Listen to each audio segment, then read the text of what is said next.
नमस्कार, स्वागत है आपका इन न्यूज पर और आपके साथ मैं हूं पूजा परमार। शुरुआत करते हैं खबरों की। उपचुनाव सर पर हैं। प्रदेश में शिवराज सरकार की साख का भी सवाल है। साथ ही विपक्ष हमलावर है, चाहे वो किसानों का मुद्दा हो, कर्ज माफी हो या फिर गैंगरेप के मुद्दे। कमलनाथ समेत दिग्गज कांग्रेसी नेता शिवराज सरकार की नीतियों और व्यवस्था पर लगातार सवाल उठा रहे हैं। इसी से झल्लाकर शिवराज ने एक ट्वीट कर कांग्रेस पर पलटवार किया है। कांग्रेस को लेकर उन्होंने कहा है कि आपने जिन किसानों को डिफॉल्टर घोषित किया उनको राहत या फसल बीमा का नुकसान भरूं। बता दें कि कांग्रेस पार्टी के सवालों से गुस्साए शिवराज ने बाकायदा एक ट्वीट कर तत्कालीन कमलनाथ की कांग्रेस सरकार पर जमकर निशाना साधा। उन्होंने कहा कि अब जनता जो भी फैसला करेगी वो शिरोधार्य होगा।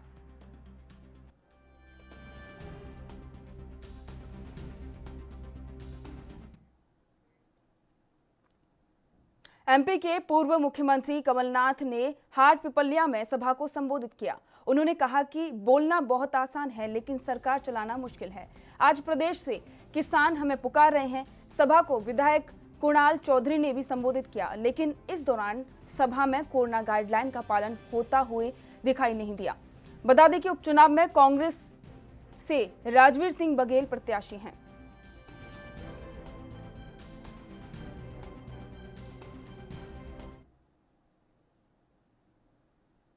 छत्तीसगढ़ की राजधानी रायपुर में आज नगरीय प्रशासन और श्रम मंत्री डॉक्टर शिव कुमार डहरिया की अध्यक्षता में बैठक हुई। बैठक में हाथरस में हुई गैंगरेप पीड़िता को न्याय दिलाने का रहा। इसके साथ ही बैठक में गैंगरेप और हत्या की दर्दनाक घटना की काफी निंदा की गई।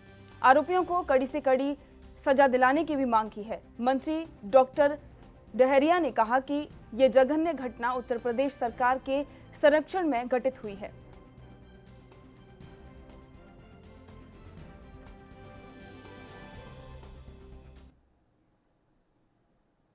कृषि बिल को लेकर बीजेपी ने कांग्रेस पर बड़ा हमला किया है। रोहतक से बीजेपी सांसद ने बयान देते हुए कहा है कि सच्चा किसान बिल के साथ है, जबकि कांग्रेस नेता अपने ही लोगों से साथ मिलकर इनका विरोध कर रहे हैं। भाजपा सांसद ने बिल को लेकर खुद की गारंटी दी। उनका कहना है कि किसानों के साथ कुछ भी गलत नहीं होने दिया जाएगा।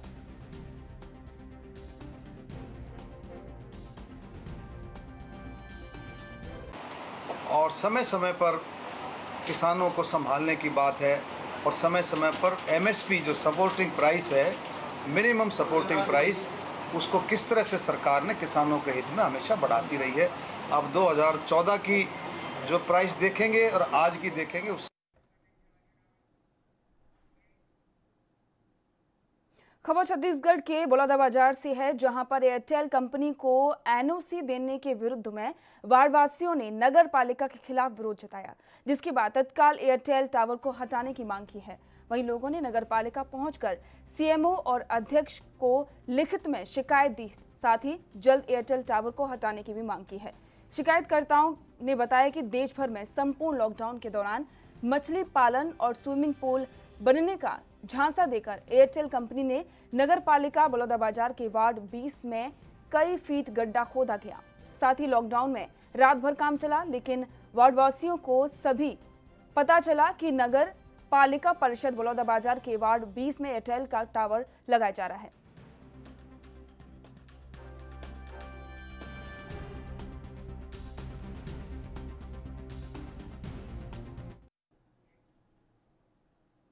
मध्य प्रदेश की राजधानी भोपाल में लगने वाला सालाना तबलीगी इज्तिमा स्थगित कर दिया गया है। इस साल इसका आयोजन नहीं होगा। कोरोना के चलते तबलीगी इज्तिमा स्थगित किया गया है। उलेमा ए दीन टीम ने इसे स्थगित करने का फैसला लिया है। बता दें कि 27 से 30 नवंबर तक तबलीगी इज्तिमा प्रस्तावित था।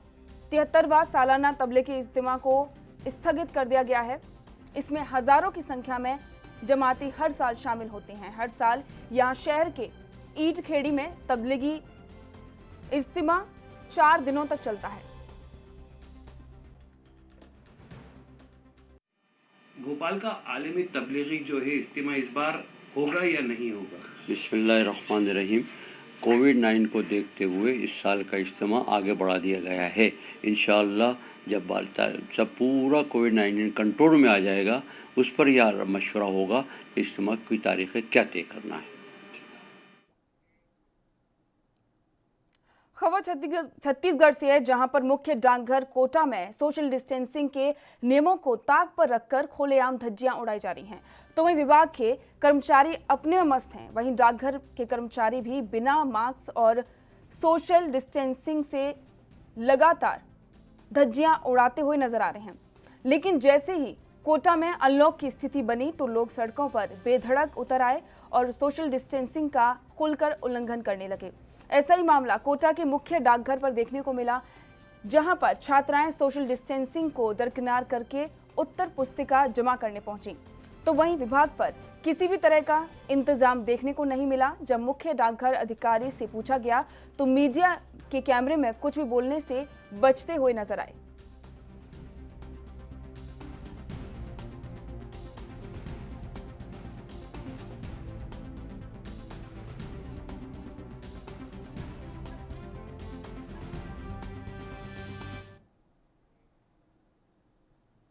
इंदौर में स्मार्ट सिटी प्रोजेक्ट के तहत चल रहे कामों को नगर निगम ने एक बार फिर से गति देना शुरू कर दिया है। निगम के अमले ने दल बल के साथ नंदलालपुरा क्षेत्र में सड़क चौड़ीकरण में बाधक बन रहे 11 निर्माणों के चिन्हित हिस्सों को ढहाया है। दरअसल इंदौर में स्मार्ट सिटी प्रोजेक्ट के तहत शहर में कई विकास कार्य किए जा रहे हैं। इसी तारतम्य में शहर के मध्य क्षेत्र में नंदलालपुरा चौराहे से गौतमपुरा चौराहे तक 60 फीट चौड़ी सड़क का निर्माण भी स्मार्ट सिटी प्रोजेक्ट के तहत करवाया जा रहा है। कोरोना काल की वजह से बीते 6 माह से स्मार्ट सिटी प्रोजेक्ट के काम रुके हुए थे, क्योंकि बाधक निर्माणों को हटाने की कार्रवाई स्थगित थी। लेकिन अब एक बार फिर से निगम ने स्मार्ट सिटी प्रोजेक्ट के कामों को गति देना शुरू कर दिया है।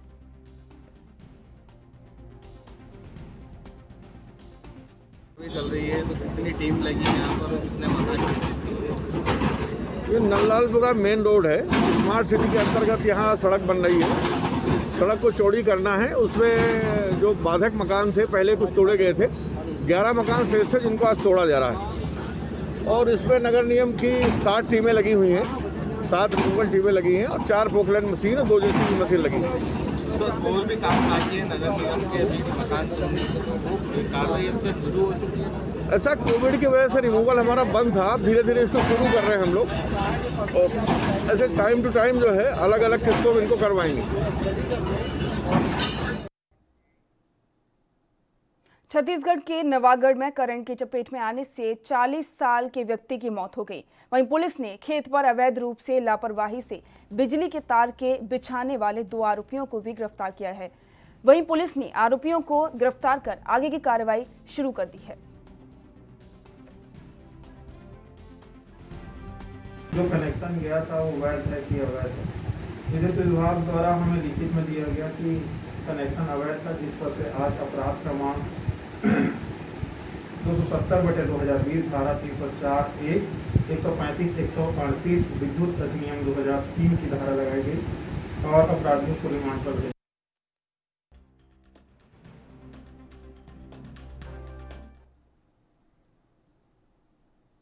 ब्लॉक कांग्रेस कमेटी नवागढ़ के कार्यकर्ताओं ने किसान मजदूर बचाओ कार्यक्रम आयोजित किया। वहीं इस कार्यक्रम में उन्होंने किसानों के समर्थन में कृषि कानून का विरोध प्रदर्शन किया। इस दौरान ब्लॉक कांग्रेस ने कहा कि किसानों के पास पूंजी नहीं आएगी, बल्कि वो पूंजीपतियों की कठपुतली बनकर रह जाएंगे। मोदी सरकार ने स्वामीनाथन की सिफारिश के अनुसार किसानों को लागत मूल्य का 1.5 गुना समर्थन मूल्य देने का वादा किया था, लेकिन 6 साल में भी ये वादा पूरा नहीं हुआ। किसान भी इस कमेटी की सिफारिश को लागू करने की मांग कर रहे हैं। इस दौरान प्रधानमंत्री नरेंद्र मोदी मुर्दाबाद के नारे लगाए गए, कृषि बिल वापस लेने की भी मांग की गई और स्वामीनाथन आयोग की रिपोर्ट लागू करने की मांग करते हुए तहसीलदार नवागढ़ को राष्ट्रपति के नाम ज्ञापन सौंपा। इस दौरान प्रभारी विनोद शुक्ला, बजरंग शर्मा समेत कई लोग मौजूद रहे। के शर्वानी नगर पंचायत नवागढ़ के अध्यक्ष हूँ। अभी जो मोदी सरकार द्वारा जो 3 बिल लाए, यह पूरा किसान विरोधी बिल है। जो पहली बिल ला है वह जेमा कृषि उपज वाणिज्य कर ये सब है भाई ये मैं सीधा यह मंडी ला विलोपित करना चाहते भाई एकर से काहे जो व्यापारी मन के वो बढ़ जाइए मन के काला बाजारी है ये मन अपन हिसाब से रेट ली। दूसरा है भाई कॉन्ट्रैक्ट फार्मिंग एक एग्रीमेंट करी किसान करा फसल उगा के पहले कि तोर हमन फसल ले लेबे ओकर बाद ओकर फसल की कीमत नहीं मिली किसान ला तो एमत आपसी विवाद बढ़ी एमा मानसिक संतुलन खोई किसान है एकर से मानसिक स्थिति भी खराब हो गई। तीसरा एमन आवश्यक वस्तु अधिनियम संशोधन बिल ला है भाई एकर से का है पूरा काला बाजारी बढ़ी जितना भी वस्तु है हमारे प्याज है लहसुन है दाल है तिलहन है के रेट बढ़ी हमने काला बाजारी करे के लाइसेंस है तो सीधा सीधा हमने का विरोध करत मोदी सरकार जो ये बिल ला है इला वापस ले एकर हमन पुरजोर विरोध। एमपी के इंदौर में व्यापारियों का कहना है कि जब ट्रेन बस से लेकर हर गतिविधि सामान्य रूप से शुरू हो चुकी है तो दुकानें बंद रखने का औचित्य ही नहीं बचा। इंदौर शहर के व्यापारियों ने स्वैच्छिक लॉकडाउन से कदम पूरी तरह पीछे खींच लिए हैं। शनिवार को भी शहर के बाजार पूरी तरह से खुले रहेंगे और रविवार को भी सभी बाजार बंद नहीं रहेंगे। शुक्रवार को शहर के तमाम व्यापारिक संगठनों और बाजारों के पदाधिकारियों ने स्वैच्छिक लॉकडाउन समाप्त करने की सूचना सदस्य व्यापारियों को भेज दी है। बता दें कि सभी व्यापारियों ने ये कहा है कि जब ट्रेन बस से लेकर हर गतिविधि सामान्य रूप से शुरू हो चुकी है तो फिर दुकानें बंद रखने का कोई सवाल नहीं उठता है।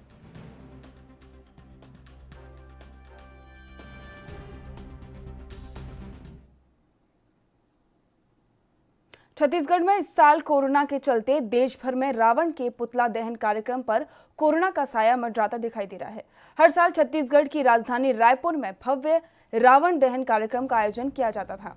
वहीं इस बार नवरात्र के मौके पर होने वाले रावण के पुतले के दहन से पहले जिला प्रशासन के निर्देश जारी हुए हैं। दरअसल रायपुर और भिलाई के जिला प्रशासन ने निर्देश जारी कर दिया है कि किसी भी कंटेनमेंट जोन में कार्यक्रम की अनुमति नहीं दी जाएगी। इसके साथ ही जारी किए गए निर्देश में कहा गया है कि दहन किए जाने वाले रावण के पुतले की ऊंचाई 10 फीट से ज्यादा नहीं होगी। इसके साथ ही कार्यक्रम के दौरान 50 से ज्यादा लोगों के उपस्थित होने पर भी रोक होगी।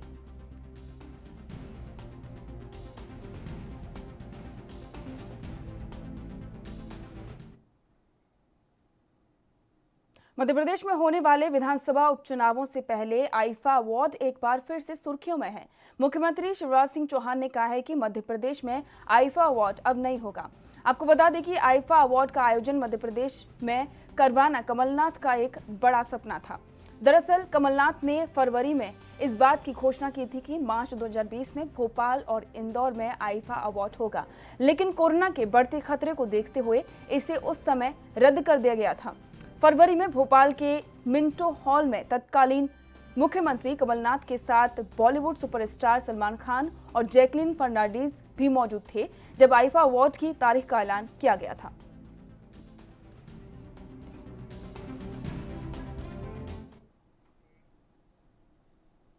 खबरों का सिलसिला जारी रहेगा, लेकिन अब वक्त हो गया एक छोटे से ब्रेक का। जल्द लौटेंगे।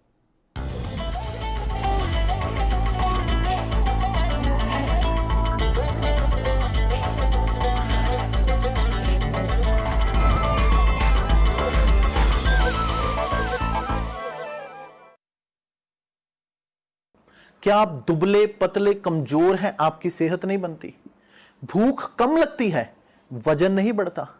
दरअसल मेन बात खाना पीना खाना नहीं है, मेन बात है खाया पिया लगना। और अगर खाया पिया लगेगा ही नहीं तो सेहत बनेगी कैसे? इसलिए हमारी संस्था सन्यासी आयुर्वेदा ने एक ऐसी दवा बनाई है जो कि आपके पाचन तंत्र को, आपके लीवर सिस्टम को ठीक करने का काम करती है, ताकि आप जो भी खाएं उसका पूरे का पूरा निचोड़ आपके शरीर को लगे, आपकी भूख बढ़े, खाया पिया सही से लगे, नया खून बने, हड्डियों में जान आए, वजन बढ़े, ताकत बढ़े, चेहरे पर नूर आए और आप मोटे तगड़े खूबसूरत पर्सनैलिटी के मालिक बन जाएं। यह दवा पूरी तरह से आयुर्वेदिक होती है। इसका शरीर पर कोई भी साइड इफेक्ट, कोई भी नुकसान या दुष्प्रभाव नहीं होता। लड़के लड़कियां दोनों इसका इस्तेमाल कर सकते हैं और पहले 15 दिन के अंदर ही आपको इसका असर महसूस हो जाएगा। सिर्फ 650 रुपए की पूरे 1 महीने की दवा होती है और आप इसे घर बैठे 01145454545 पर फोन करके दवा मंगवा सकते हैं।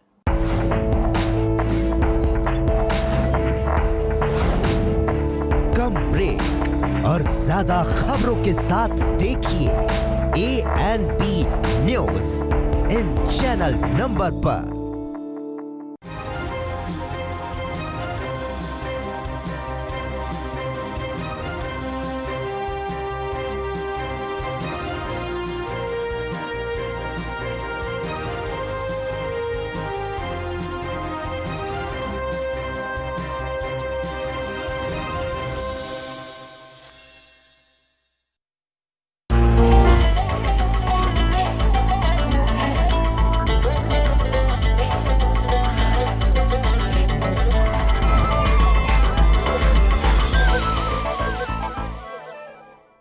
ब्रेक के बाद आपका स्वागत है। बढ़ते अगली खबर की ओर। एमपी के इंदौर नेशनल लॉ यूनिवर्सिटी और अन्य लॉ कॉलेजों में एडमिशन के लिए कॉमन लॉ एंट्रेंस टेस्ट को लेकर एक नई समस्या विद्यार्थियों के सामने खड़ी हो चुकी है। दरअसल विशेषज्ञों का कहना है कि क्लेट की आंसर की में 17 प्रश्नों के जो जवाब जारी किए गए हैं वो गलत हैं। इसके चलते विद्यार्थी अपने अंकों की गणना नहीं कर पा रहे हैं। विद्यार्थियों का कहना है कि वे परीक्षा में प्रश्न का सही जवाब देकर आए थे, लेकिन आंसर की में किसी दूसरे ऑप्शन को सही बताया जा रहा है। इसे लेकर विद्यार्थी काफी नाराज हैं और कोर्ट जाने की तैयारी की जा रही है। हालांकि क्लेट कराने वाली कमेटी ने कहा है कि फिलहाल आंसर की प्रोविजनल है। असल आंसर की 5 अक्टूबर को परिणाम के साथ ही जारी की जाएगी। शहर से कई विद्यार्थियों ने क्लेट कमेटी को इस संबंध में ईमेल किया है और कहा है कि वे आंसर की सही करें। शहर से परीक्षा में करीब 1000 विद्यार्थी शामिल हुए थे।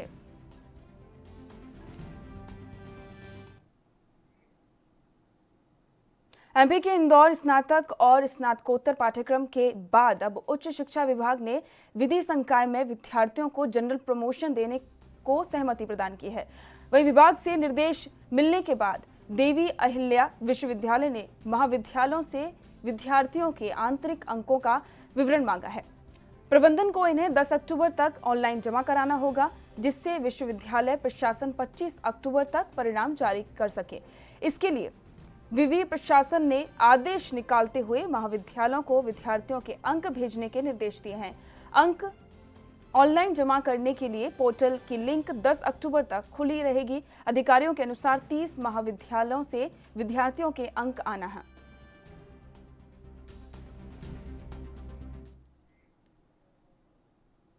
एमपी के रतलाम में नया गांव लेवर 4 लेन पर विलपांक टोल नाके के पास बाइक पर सवार बजाज फाइनेंस कंपनी के कर्मचारी 29 वर्षीय शेल्डन एंथोनी पुत्र आइवनी एंथोनी को अज्ञात बदमाश ने गोली मार दी।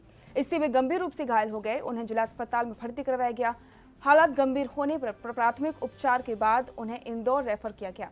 गोली मारने का पता नहीं चला है। वहीं पुलिस मामले की जांच कर रही है।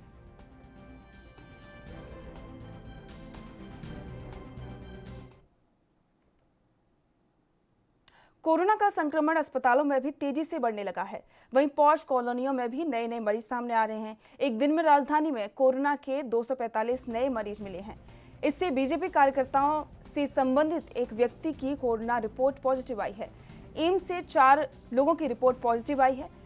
जीएमसी से एक व्यक्ति की रिपोर्ट पॉजिटिव आई है।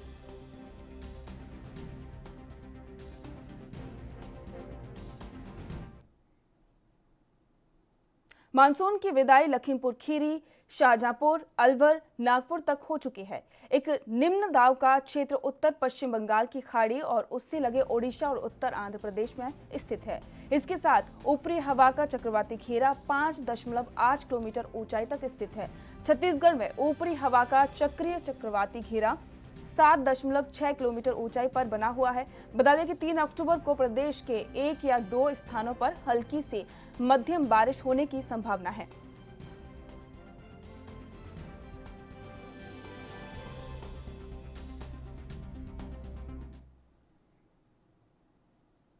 छत्तीसगढ़ के रायपुर में वर्ष 2000 में राज्य बनने के बाद पहली बार यहां पर प्रोफेसरों के भर्ती होने जा रही है। छत्तीसगढ़ लोक सेवा आयोग अध्यक्ष टामन सिंह सोनवानी ने बताया कि उच्च शिक्षा विभाग ने 595 प्रोफेसरों की सीधी भर्ती के लिए प्रस्ताव मिलने के बाद आगे की प्रक्रिया शुरू कर दी है। इन पदों के लिए पूरे देश से आवेदन आने की उम्मीद है। इसके अलावा प्रथम और द्वितीय श्रेणी के करीब 400 पदों पर अधिकारियों की भर्ती भी होनी है। इसके लिए CGPSC के पास कई विभागों से प्रस्ताव आ चुके हैं। प्रोफेसरों के पद रिक्त होने की वजह से विश्वविद्यालयों और कॉलेजों को विश्वविद्यालय अनुदान आयोग से अनुदान भी नहीं मिल पा रहा है। साथ ही राष्ट्रीय मूल्यांकन एवं प्रत्यायन परिषद की ग्रेडिंग कराने में भी दिक्कत हो रही है। छत्तीसगढ़ में 8 सरकारी और 8 ही निजी विश्वविद्यालय हैं।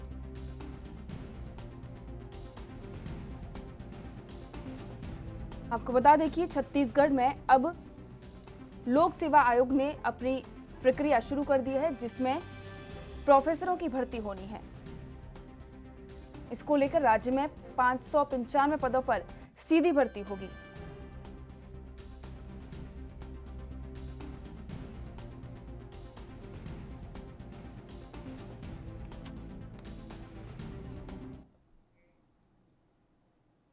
बिजली विभाग के अधिकारियों की बड़ी लापरवाही सामने आई है। कॉलोनी में 10 दिनों से बिजली नहीं आ रही है। 150 परिवार के लोग अंधेरे का सामना कर रहे हैं। अधिकारियों ने कनेक्शन देने से मना कर दिया है। MP के इंदौर में बिजली विभाग की लापरवाही सामने आ रही है। दरअसल सैटेलाइट वैली कॉलोनी के 150 परिवार बिजली विभाग की लापरवाही से पिछले 10 दिनों से अंधेरे का सामना कर रहे हैं।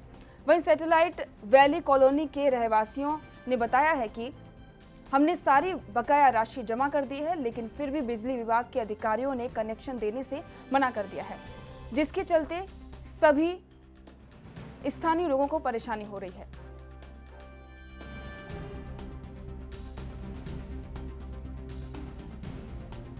ये खबर MP के इंदौर से है, जहां पर 150 परिवारों को बिजली ना होने की वजह से अंधेरे में रहने को मजबूर होना पड़ रहा है।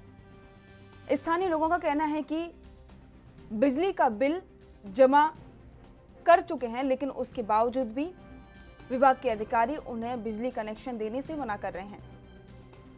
ये समस्या पिछले कई दिनों से उनके लिए सामने आ रही है।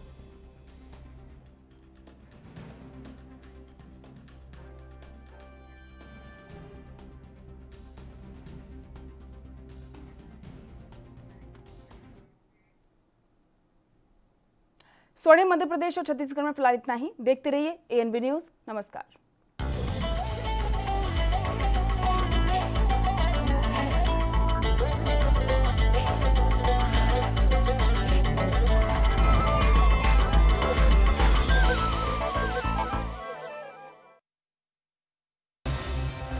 उत्तर प्रदेश के कानपुर से इस वक्त की बड़ी खबर। बच्ची का कंकाल मिला है कानपुर देहात में। 8 दिन पहले बच्ची अपने घर से गायब हो गई थी। इस वक्त की बड़ी खबर उत्तर प्रदेश के कानपुर देहात से खेत में 8 दिन से लापता नाबालिग बच्ची का कंकाल मिला है। पुलिस ने मौके पर पहुंचकर कार्रवाई शुरू कर दी है। इस वक्त की बड़ी खबर रूरा थाना क्षेत्र के गहोलिया गांव का ये मामला है।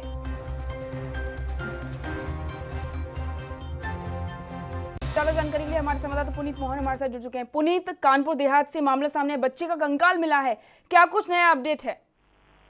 देखिए, कानपुर देहात के रूरा क्षेत्र के गहोलिया का मामला है। 8 दिन से बच्ची लापता थी और आज उसका हाथ, पैर और सिर खेत में अलग अलग टुकड़ों में कटा हुआ मिला है। कंकाल मिला है सीधे तौर पर, और जो परिजन है वो पुलिस के ऊपर लापरवाही का आरोप लगा रहे हैं। प्रथम दृष्टया परिजनों ने रेप का भी आरोप लगाया है कि अपहरण के बाद रेप किया गया था। उसके बाद 8 दिन हो गए पुनीत, 8 दिन हो गए बच्चे को गायब हुए, उसके बाद भी पुलिस ने कोई कार्रवाई क्यों नहीं की? 8 दिन के बाद में उसका कंकाल मिला है।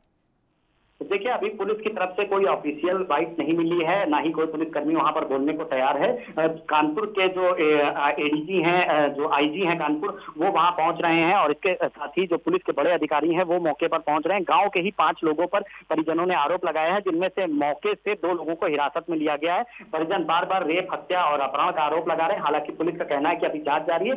अभी शाम ढलने से पहले ही एक कंकाल में एक व्यक्ति ने ये सब देखा, कंकाल देखा। उसके बाद पुलिस को सूचना दी गई और जब पहचान कराई गई तो ये उसी गांव की जहां गांव गौलिया का मामला, उसी के निकटतम में गांव की लड़की है, तो 8 दिन से गायब थी और कहीं ना कहीं पुलिस की इसमें भारी लापरवाही सामने आ रही है। जी पुनीत, बहुत बहुत शुक्रिया इस तमाम जानकारी के लिए।